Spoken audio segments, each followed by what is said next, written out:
बिस्मिल्लाहिर्रहमानिर्रहीम। अस्सलाम वालेकुम। वफाकुल मदारस का पर्चा 2026 14 से 47 का आउट हुआ। जो भी पर्चा आउट हुआ वो आप तक भी खबर पहुंच चुकी होगी। आपको मैं अब इसकी तफसील बताता हूँ।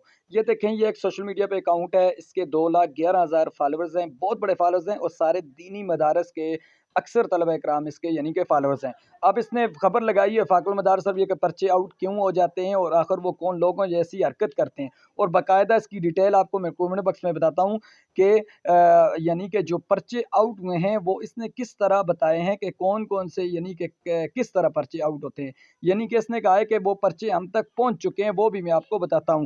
तो इसको लोगों ने कहा है कि आपने क्यों ये फेसबुक पे लगाई है पोस्ट। तो इसने कहा है देखें आप, ये अक्सर इम्तिहानी पर्चे आउट हो चुके हैं, ये 2026 की बात है। अफसोसनाक खबर है वो हम तक पहुंच भी चुके हैं। इस बंदे ने ये कहा है ये मामला सिर्फ इम्तिहान की बजाय क्यों बल्कि अमानत और दीनानत की भी ये। तो अब इसका मकसद ये है कि ये पर्चा आउट हुआ है।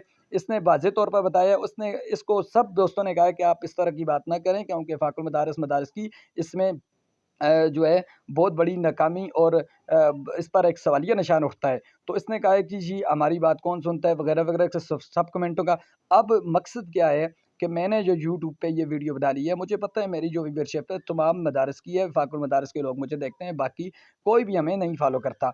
तो फेसबुक पे तो हर बंदा देखता है। तो अब ये खबर आप तक भी पहुंच चुकी होगी। अब आपने करना क्या है कि फ़ाकुल मदारस हमेशा जो है, इससे कबल भी 1-2 दफ़ा पर्चा आउट हुआ था, तो पूरे फ़ाकुल मदारस ने फौरी तौर पर उसे 10-15 घंटों के अंदर दोबारा नया पर्चा जारी किया था। इस बार भी ऐसे ही होगा अगर। तो अब ये पर्चे कहाँ से हो सकता है, किसी गाँव वगैरह में ये पर्चे फ़ाकुल मदारस भेज देता है 2-3 दिन पहले, तो वहाँ पर पहुँचा होगा, तो वहाँ पर किसी मसूल वगैरह के पास से या इस तरह किसी तरह से या पर्चा आउट हुआ होगा। क्योंकि अब जो हफ्ते वाले दिन आपका पेपर है, तो इस वजह से 1-2 दिन है तो पहले तो पर्चे भेज दिए जाते हैं, क्योंकि गाँव में बाद में पर्चे भेजना मुश्किल होता है। तो इस वजह से ये पर्चों का ये मसला हो जाता है।